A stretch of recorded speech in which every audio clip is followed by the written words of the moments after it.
When did making plans get this complicated? It's time to streamline with WhatsApp, the secure messaging app that brings the whole group together. Use polls to settle dinner plans. Send event invites and pin messages so no one forgets Mom's 60th. And never miss a meme or milestone. All protected with end-to-end encryption. It's time for WhatsApp. Message privately with everyone. Learn more at whatsapp.com.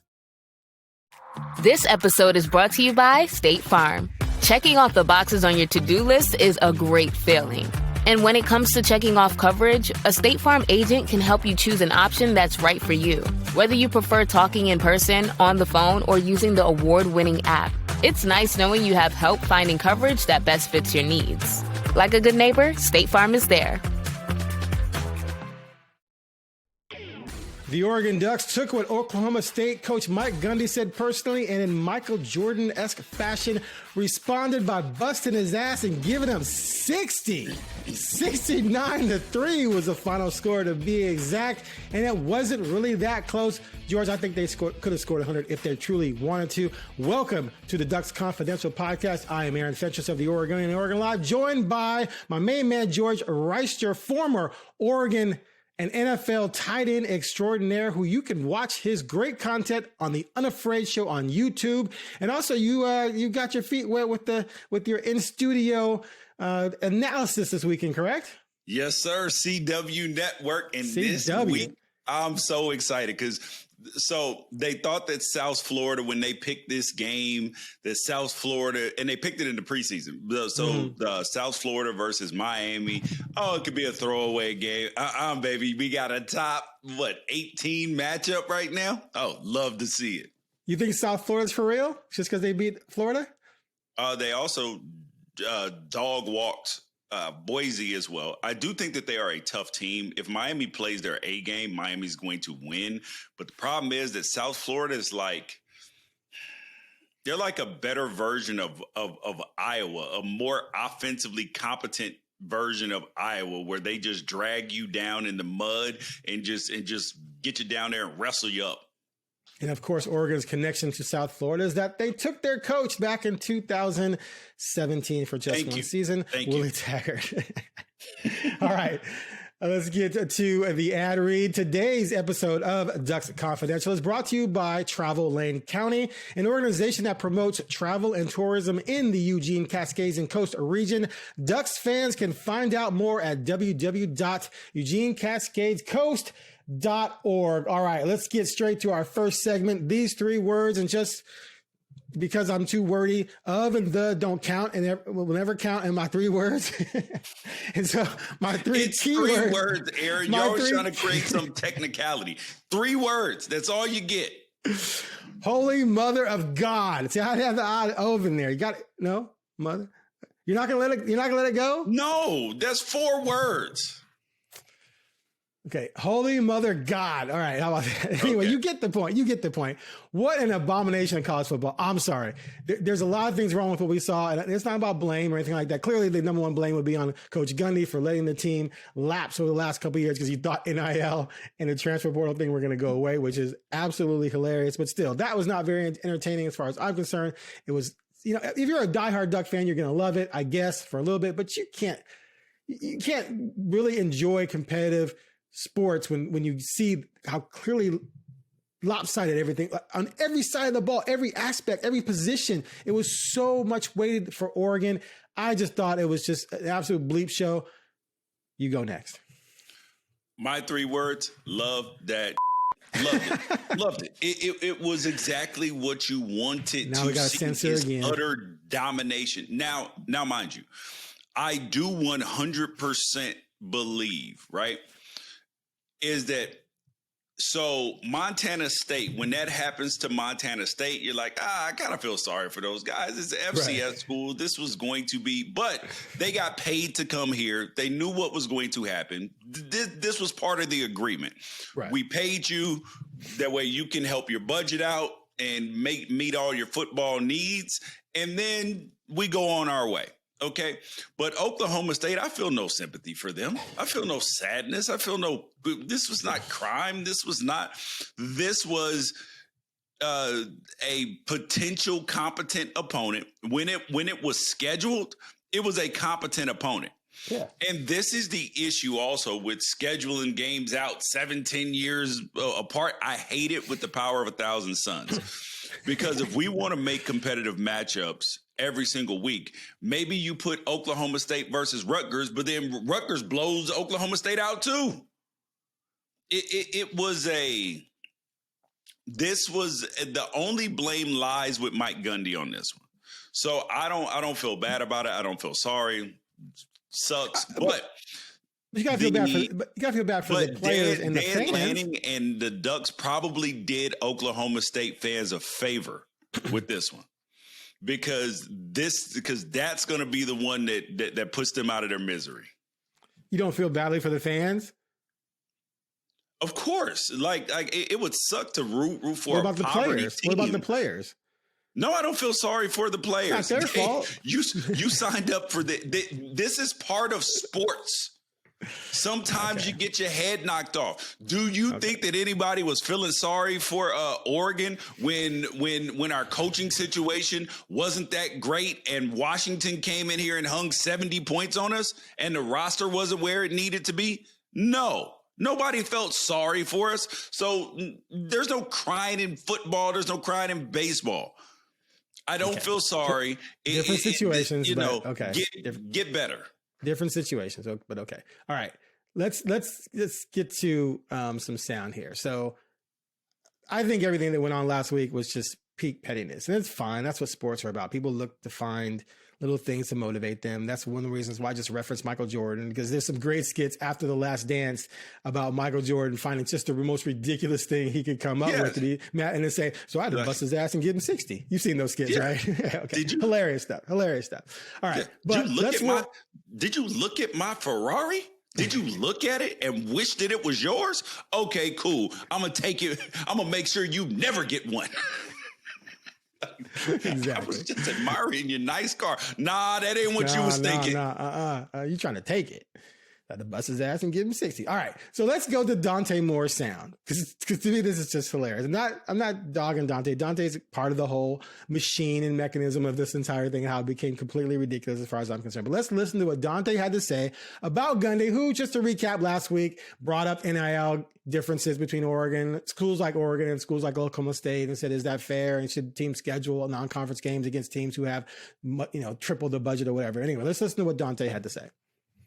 You attack our head coach, it's like attacking, my dad, to be honest. It's like you're attacking a family member. And I feel like as a whole team, it's kind of, it hit close to home. And we knew that every week that, it's always going to be some trash talk happening. But for him to attack Phil, him to attack Coach Lannon, or attack our team, it was kind of personal. And this whole week, we just used it as fire to make sure that we push ourselves and score 69 points. And we did that. And it was a lot of fire under this game, but overall, I felt like we were cool, calm, and collective. But Coach Lannon said, we're going to keep the foot on the neck and make sure we score as many points and try to break the scoreboard.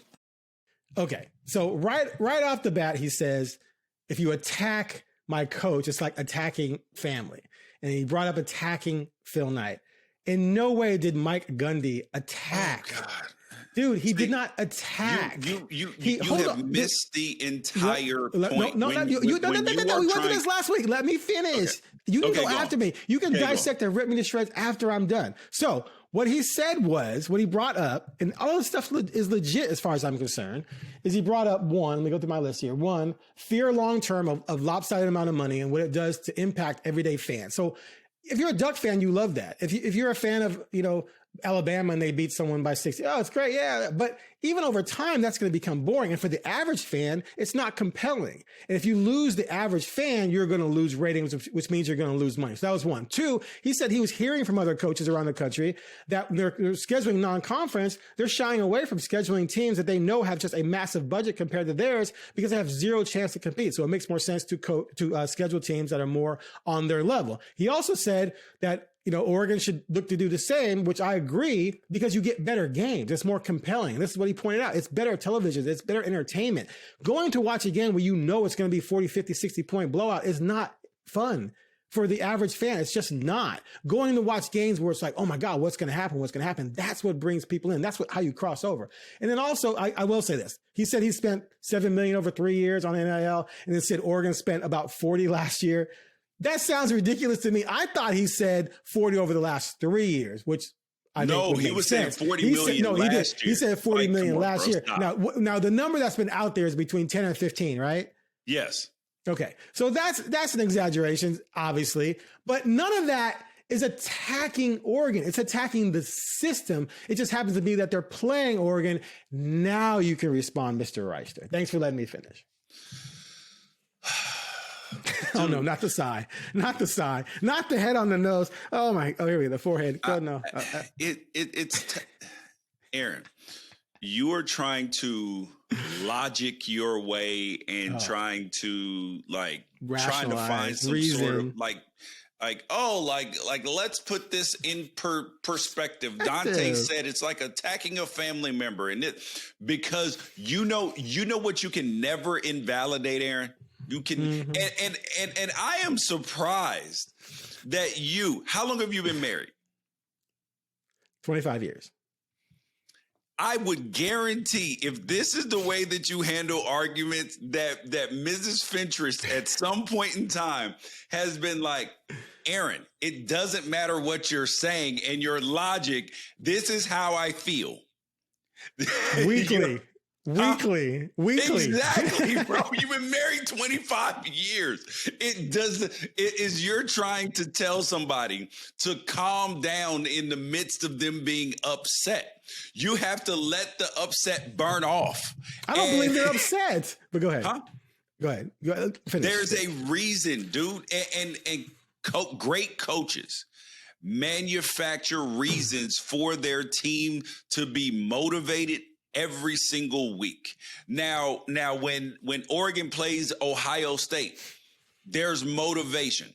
I remember when Oregon played Ohio State in Ohio State when Mario Cristobal was still the head coach, right? I knew somebody who worked at Nike who he worked with all the college football teams at the time, right? And he was in Ohio State for the game. Ryan Day told him that they were going to blow Oregon out and he was going to embarrass Mario Cristobal. I was told this information. I relayed this to Mario Cristobal. He then relayed it to the team, and they went out and won the game. And I got it. And when I was texting Cristobal 3 months ago, he sent me a screenshot of our conversation about it. Coaches hold receipts is the point. Is that they want to have some reason to be outraged and upset and frustrated about something and have their team have a little bit of extra chip on their shoulder, especially when there is some sort of, when you believe or the public believes and your team might on some level believe that it could be a lopsided game. That's why you have to have the standard of nameless, faceless opponent, is that we are playing to our standard. And if we play to our standard, it doesn't matter who's out there. So I actually love that Dante felt like that about it, because that means, see, here's where you got to dig below what people are saying, Aaron, is what he was saying is he loves Dan Lanning. He appreciates and loves Phil Knight for the way that they've treated him and everything as well. He loves the University of Oregon. And anybody that is saying anything, even remotely, even if it can be misconstrued as degrading or critical or anything, then you can let the good Lord let the doorknob hit you where the good Lord split you. Okay. So all I heard you say was, Aaron, you're 100% right. It's petty. It's over the top. It's ridiculous, but you'll allow it because of the emotional aspect and trying to just find something to cling to. And it shows how close they are and how much he cares about his coaching. And Phil Knight's been good to him. But we agree. You agree. You just said basically in a long-winded way that it was petty. No. That they took Gundy's words out of context, that Gundy didn't really attack them, but they're going to just find a little granule and they're going to blow it up proportion. You are trying to speak that's for what me. you said. Aaron, I agree with you, but I agree with you. articulate and can convey my point. I don't need you to try to read between my lines. I said exactly what I meant. There was no, was it a petty? A lot of things in sports are petty. Who cares? It doesn't matter whether it was petty or not. That's how Dante Moore felt. That's how the team felt. That's how the crowd felt. And you know what? Because sports is about entertainment, like you said. And in a blowout game, the fans who felt some sort of way about it because they put it on the Jumbotron and everything else, at the game, put Mike Gundy's comments on the Jumbotron, and then they went out there and waxed them. So the fans who are the people who you have to honor, your fans, you gave them exactly what they wanted for being upset and frustrated by what was said. You gave them what they needed back. So you paid the fans what they expected back. Okay, so we agree. So we agree. You just said the same things again. That's fine. So listen, let's shift it to this. Do we agree though that that's not good for college football? No, I don't. It's you not think it's bad fine for college football? It's not bad. Aaron, it's not bad for college football. What's that was bad a bad for product, dude. That was a horrible product on Saturday. What's bad for college football is Mike Gundy putting together an incompetent team. That's what's bad for football. Oregon is not bad for football. Mike Gundy, every single school. Here's the problem, Aaron. Every single school has people with money. Every single school has people that if they want to be mobilized about football and make football good, have that opportunity. There are people who are not committed to doing so. And in the Power 4 game, there is no sympathy. There's no sympathy for the Big 12. The Big 12 cashes media rights deals. They've gotten new deals, all of that stuff. The T. Boone Pickens family was helping out for a long time. Mike Gundy has not mobilized them. This is his fault. And the thing is, blowouts happen in college football. That would be like you saying, "Oh well, when Ohio State got beat like 38-0 in the college football playoff a few years ago, that was bad for football."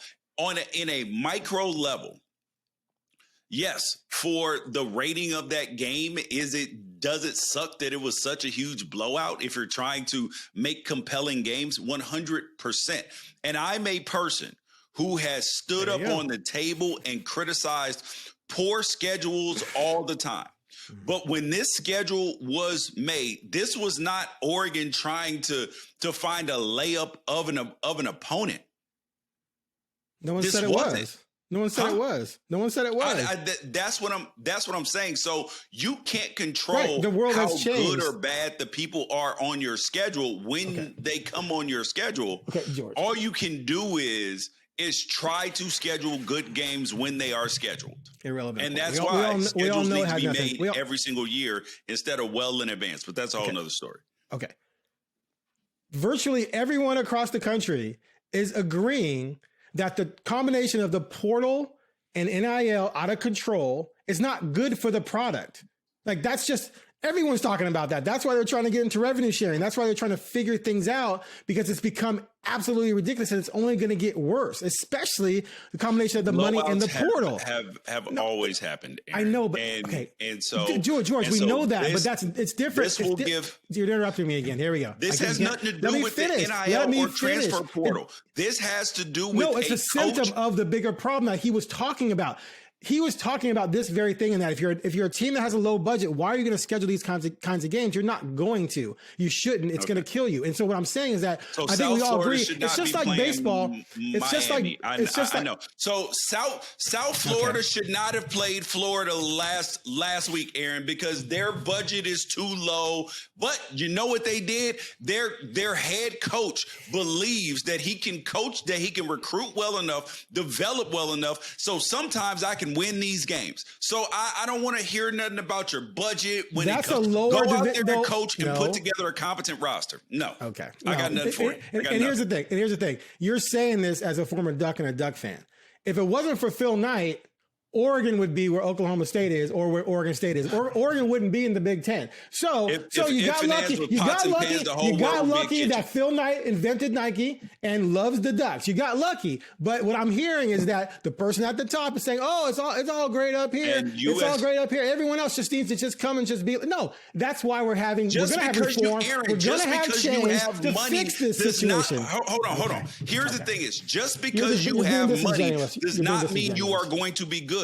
Florida State had all the money in the world last year for the transfer portal. They went 2-10. Okay. Auburn, all the money in the world. Bad last year. There's so many teams that have money that are bad. Utah does not have all the money in the world. And what do? Come up and smack people around every single year. So it is not all about money. It is about coaching. It is about development. It is about culture. It is about all of those things. Now, does that mean that you won't face people that have better rosters at times? No. But if you do the right things, you can win these games and consistently be competitive. The issue is that Oklahoma State was non-competitive. It has nothing to do with NIL. It has nothing to do with the transfer portal. It has everything to do with Mike Gundy. Football has passed Mike Gundy by. That's you keep bringing it back to Gundy, and I'm talking about the bigger picture. You're being disingenuous. It's 100%. I get it. Like, you kind of have to be. But again, everyone across the country is talking about the inequity issues, right? It's no different than baseball. Aaron, and yes, dude, let me finish. You're doing it again. Jesus Christ, this stop. Is why I believe. Hold on. I'm gonna read it. We're gonna post this because I got this text from email from someone. It says, "Please advise George to allow you to speak your divergent points of view. He talks too much and does not allow different perspectives. You keep interrupting me mid-sentence because you don't want me Aaron, to go where I'm going to go. Over the same thing I'm making a different. I'm making a different person. point. I'm making a different point. Of course, there are exceptions, just like in baseball. Major League Baseball has an equity issue. And sometimes a team like Kansas City rises up and can win the World Series. There's always going to be exceptions. I agree with that. But the bigger picture problem exists. And that's why steps are being taken to fix those. And those are the things Gundy was talking about. I'm not saying that Gundy doesn't bear responsibility for where Oklahoma State is. I'm talking about the bigger picture of college football. And everyone agrees it's a problem. It is a problem and it needs to be fixed. That's all I'm saying. I agree that there is inequity in college football. Hold on. That's all I'm saying. No, Aaron, because you want me to agree with a point that's false. I have testified in front of the Senate Judiciary Committee on name, image, and likeness. Hold on. And the issue is, and I've said this, if anybody's watched me on the Unafraid Show, I've reiterated this time and time again. The issue in college football and how to fix the quote unquote inequity in college football is that there needs to be, number one, there needs to be a one uniform body, and there needs to be collective bargaining. That is 100%. But the issue that you're not looking at is that even when there is perceived equity, right? There is always inequity. You have covered the NBA for a long time with the Blazers, right? Unfortunately, yeah.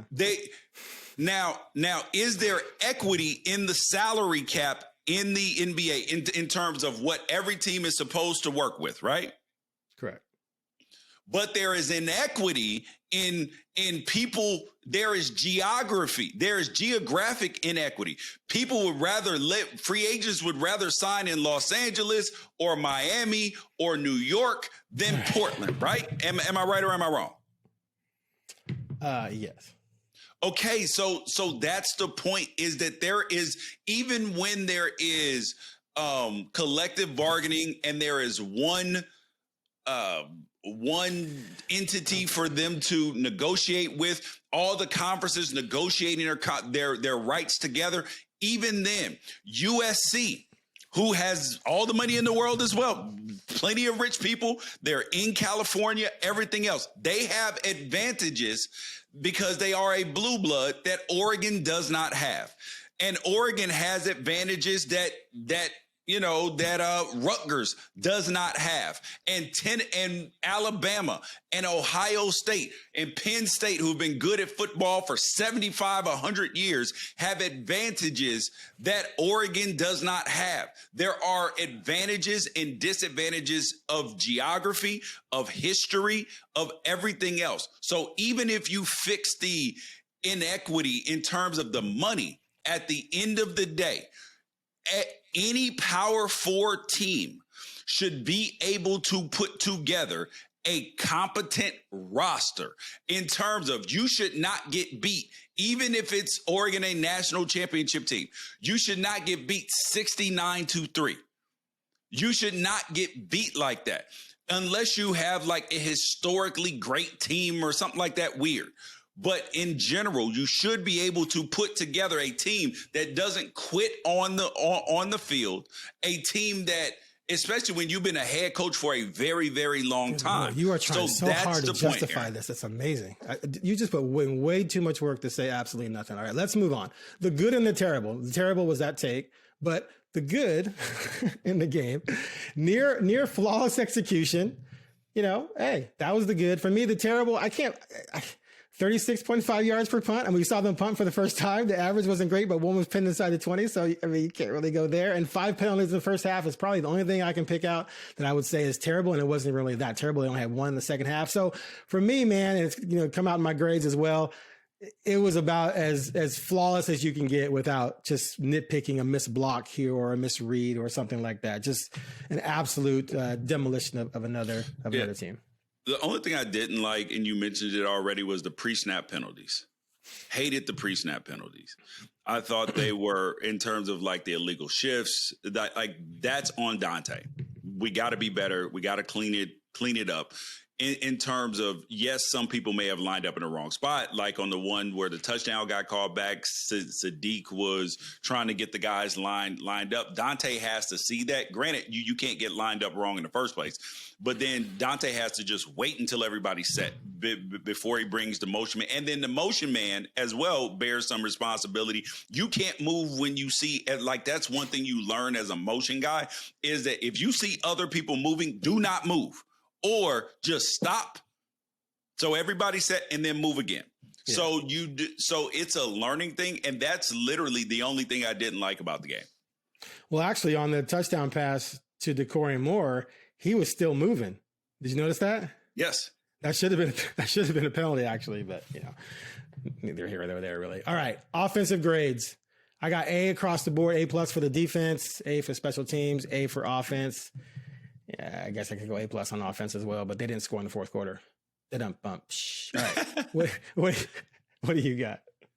I mean, dude, it's crazy. They rushed for 37 times for 312 yards and 5 touchdowns. 631 total yards, dude. Yes. And that's without trying in the fourth. Yes. And it was incredible. It was an incredible,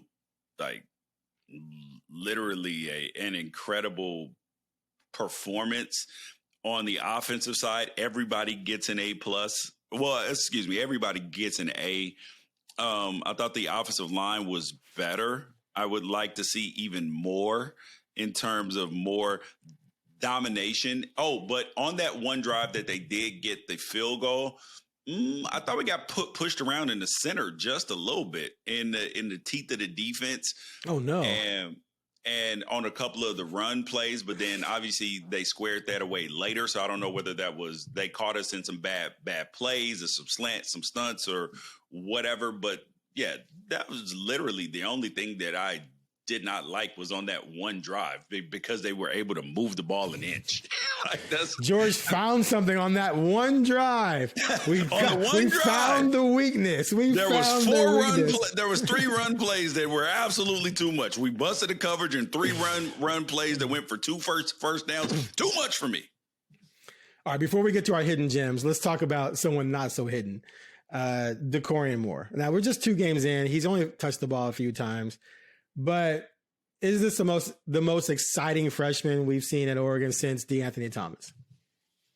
Okay, thank God you said that. Wow, I was really like, please don't let Aaron say ever. That it is yes. I was about to say, please don't let him. You should say know ever. by now that if something's going to be an ever, you better have done your research into ever, right? I hate recency bias. So of course, D'Anthony Thomas for me. Anyway, go ahead. Yeah. Now, he may turn out to be the most electric freshman ever in Oregon history. Okay. There is a possibility where that exists. But right now, since D'Anthony Thomas, that feels pretty accurate. It feels pretty accurate. And I mean more electric. Royce Freeman had a great freshman. Royce Freeman had a great freshman year, but he wasn't electric. He wasn't dynamic like that. But I'm talking about just in terms of but in terms of wow plays. And here's what I do know too is that you will see is that in the fourth quarter, did you notice who was returning punts? He returned one, which I was questioning because it's like, wait, this game's over, but Dan probably won't get no, because he's probably going to be the number one punt returner. But the team is trying to bring him on slow. They don't want to put too much on his plate to like overwhelm him as a freshman. So he's already touching the ball in the run game, in the pass game.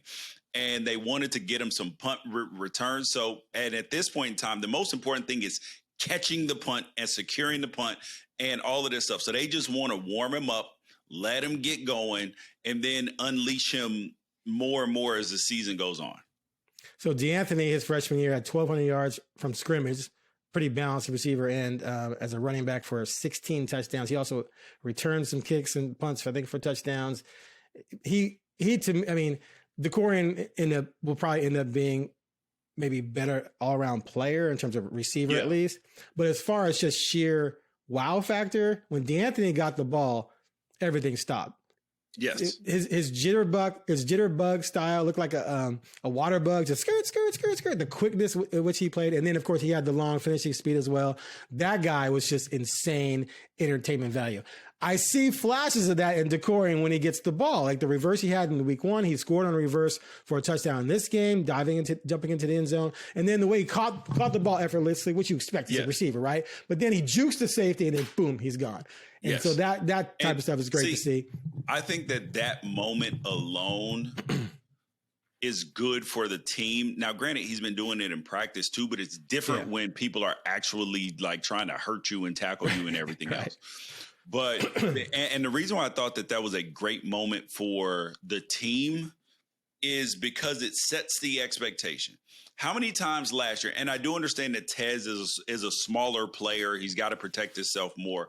But how many times last year or in previous years, or even when we're watching other teams, you see a receiver and there could possibly be a cutback lane like the Corian Moore did, but they choose to just go out of bounds.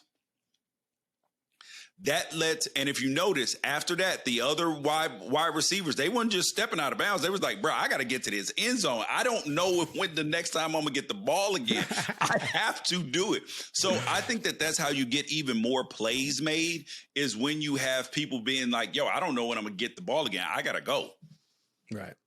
And also the guy throwing the ball to Decorian, Dante was able to sling the pill a little bit more, some downfield passes, that one to Decorian, and then the post he threw to Malik Benson was just a BB. It's just an absolute laser beam, perfectly thrown, perfectly placed, led Benson right into the end zone. Your impressions of him in his second game?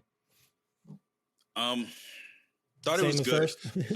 I was actually happy that he got a little banged up in the game when the dude fell on his leg intentionally. Right. Because there has to be, I need him to face a little bit of adversity, have a little bit of toughness as you get ready for that Penn State game. Like I want to rough him up a little bit. And so overall, but his play was stellar. There's nothing that you can knock about it. There's nothing to even be critical about. He was calm. He was poised, went through multiple reads. He was accurate. What else can you say? Yeah. When things are relatively easy like they were, the number one thing is he missing anyone? No. Just visually and with his arm, right? He's just not missing people. He's finding the open guy, almost always the right guy. Making good decisions, Making good decisions, and the ball's on point, right? So not putting the ball in harm's way, too. Yeah, exactly. So, I mean, again, Not great competition the past 2 weeks, but he's about as perfect as you can be given any situation. So, all right, hidden gem for me, I'm going Luke Moga. Is it Moga? Moga, right? Luke Moga. Duke can run. He got to play because Novosad was questionable. Didn't come out there. He ran like 10-3 in high school. He's fast. He's fast. He got 22-yard run and went 2 for 3 for 53 yards. Again, not a great sample size, but he looked like he could play. He looked like he might have been better than Oklahoma State's quarterback. But go ahead. I wouldn't go quite that far, but Novosad was a little bit banged up, and they didn't want to risk him. They knew they weren't going to need him. But I would imagine if something had happened to Dante early in the game, Novosad would have probably played. Right. If they needed him, right? Yeah. Makes sense. All right. Where does that win place Oregon nationally? They took care of business. They went up to number 4 in the AP poll, but stayed at 6 in the coaches, right? Yeah. No, they stayed at 5 in the coaches, went from 6 to 4 in the AP. There were other teams that blew out opponents this weekend too. Tennessee won 72-17 over East Tennessee State. Alabama won 73-0 over UL Monroe. Florida State won 77-3 over East Texas A&M. Florida, as you mentioned, lost to South Florida. Georgia, though, didn't look impressive in 28-6 win over Austin Peay at all. Fell to number 6 in the poll. They kind of in the AP poll. They kind of flipped with Oregon. Texas beat San Jose State 38-7. Big deal, whatever. And Clemson barely got by Troy. So again, we've said Oregon's competition has not been very good, but they're taking care of business in a big way. Where do you think that places them nationally with some of these powers who, some have looked great, some struggled a little bit? It's still too early to honestly tell. I mean, my top 10 is going to come out tomorrow. We want it now. No, I'm kidding. Okay. No. I'll give you my whole top 25, but I got Miami 1, LSU 2, Oklahoma 3, Ohio State 4, Oregon 5, Florida State 6, Illinois 7. Just kidding. Illinois 7, Georgia 8, Penn State 9, Utah 10. Okay. And then South Florida 11. But like in the AP poll, they got South Florida 18. If Alabama had beaten Boise State, who was ranked at the time, and that's air quotey, because it was a preseason ranking. And then Florida, who was ranked at the time, in their first 2 games, they'd be number 1 in the nation. So to have them number 18 is criminal because we're all trying to, they're all trying to project, oh man, I know that this team is talented. They're good. And I was listening to Joel Klatt in his top 10. 3 different times he was like, oh, man, I'm going to give this team the benefit of the doubt. Why is anybody getting the benefit of the doubt right now? You shouldn't give anybody the benefit of the doubt. It should be, what have you put on film? That's it. Quality wins, schedule played, and dominant. That's it. Don't give me no benefit of the doubt BS. Okay, that's fair. Real quick, let's touch on Michigan's Bryce Underwood. How much was he paid, the freshman quarterback? Allegedly, somewhere around, or like over the course of the deal, the whole deal is supposed to be worth around $12 million. So however it's structured, it's a lot of money. Okay. They lost 24-13 to a good Oklahoma team. He was 9 for 24, 142. He was seen yelling at teammates. Maybe the receiver ran a wrong route. Who knows? But I'm not even critical of the kid, right? It's just the problem is if you pay someone that much money, the expectation is they're going to play like the paycheck. No. Aaron, he's still a freshman. Aaron. What? Let me finish. Why do you have to interrupt in mid-sentence? He's still just a freshman, just like Dante Moore was a freshman 2 years ago. So it's kind of interesting to see some of the reaction by people because I think people expected him, he's going to come in and just be dominant. And he's not. He's going to need some time to develop. So I'm not cracking on him, but it is kind of interesting to see what happens when sometimes you throw a bunch of money at a kid who's simply not ready, and they probably should have gone out and got a veteran guy that he could have backed up. Now you can go. No. Okay. Aaron. No. I actually thought he looked good in the game. See, this is the issue when people when people stat sheet watch. And the reason if you're asking me, throws, bro. Hideous throws. Yeah, if you're asking me, and I talked about this on my week 2 reaction last night, would I rather have Arch Manning or would I rather have Bryce Underwood right now after 2 games? Bryce Underwood, and it's not even close. Because Arch, even in this last game versus San Jose State, footwork still bad, still looks nervous, going through multiple, it's just not great tape on a consistent basis. And Bryce Underwood was playing against one of the best defensive coordinators of this college football era in Brent Venables, who's calling the defense again. He has a very good roster. It was like Bill Belichick playing against rookie quarterbacks. And when he was in the NFL, but the thing that I loved about Bryce Underwood, he stayed poised. He stayed he didn't look nervous, and he did not do anything that exhibited any level of panic. So Michigan is exactly where I thought that they would be this year. They are a good football team who is going to give a lot of teams problems. They're probably going to be a 9-win team. But 2026, they are going to be a major issue. This will be and Bryce Underwood will be one of the top 2 or 3 quarterbacks in the nation next year. And because he's already exhibiting all the signs of that, he was just playing in a big environment, but he didn't let the environment bother him like Arch did in Ohio State.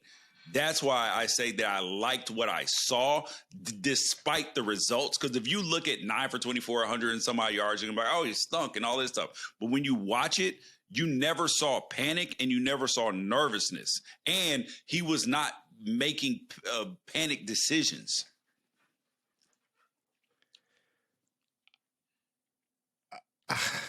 He looked okay.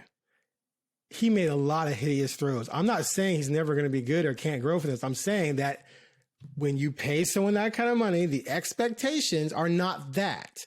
And so, as further proof that guys, regardless of how much you pay them and how much they're hyped, just like Moore at UCLA, they need time to develop. So I think we agree, but once again, you found a way to try and not agree, which is weird because he had some hideous throws in that game, but I'm not holding that against him. I'm just making a point.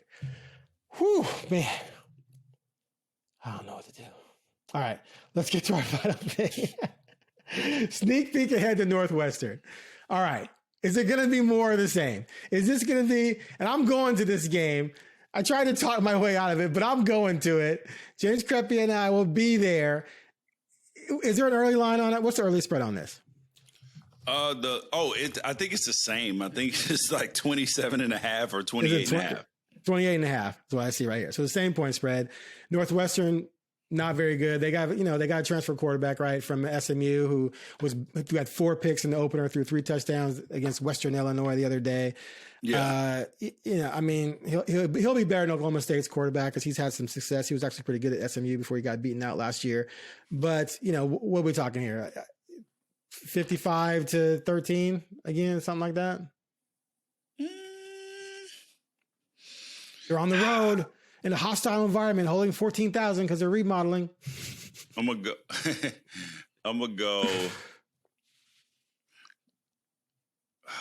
49-9. 49-9. So they're gonna not get a couple pick sixes. That's another thing about the Oklahoma State game. The score was,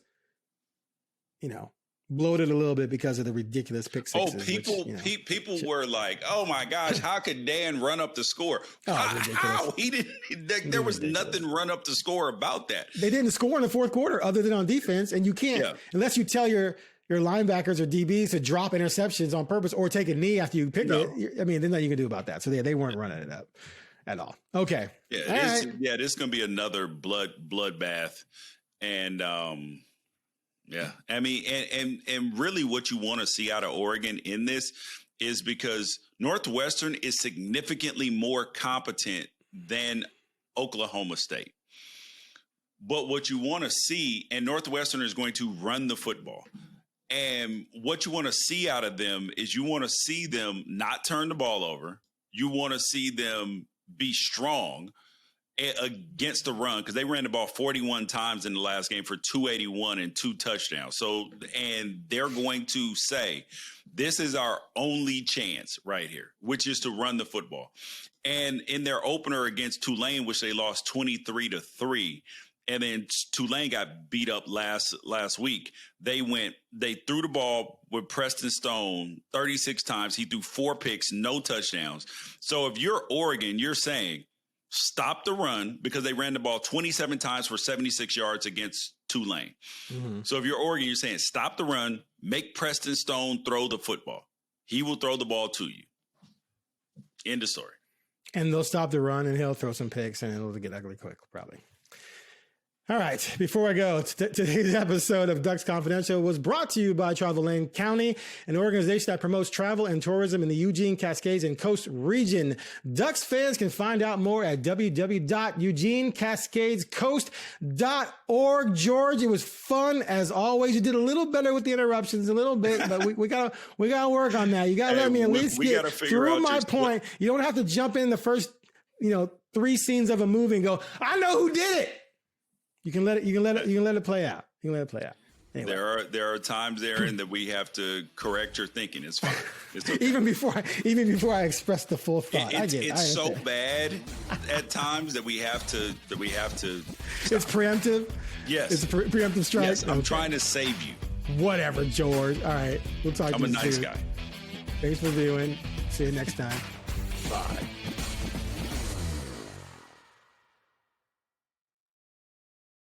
Popsicles, sprinklers, a cool breeze. Talk about refreshing. You know what else is refreshing this summer? A brand new phone with Verizon. Yep, get a new phone on any plan with Select Phone Trade-in and My Plan. And lock down a low price for 3 years on any plan with My Plan. This is a deal for everyone, whether you're a new or existing customer. Swing by Verizon today for our best phone deals. 3-year price guarantee applies to then current base monthly rate only. Additional terms and conditions apply for all offers.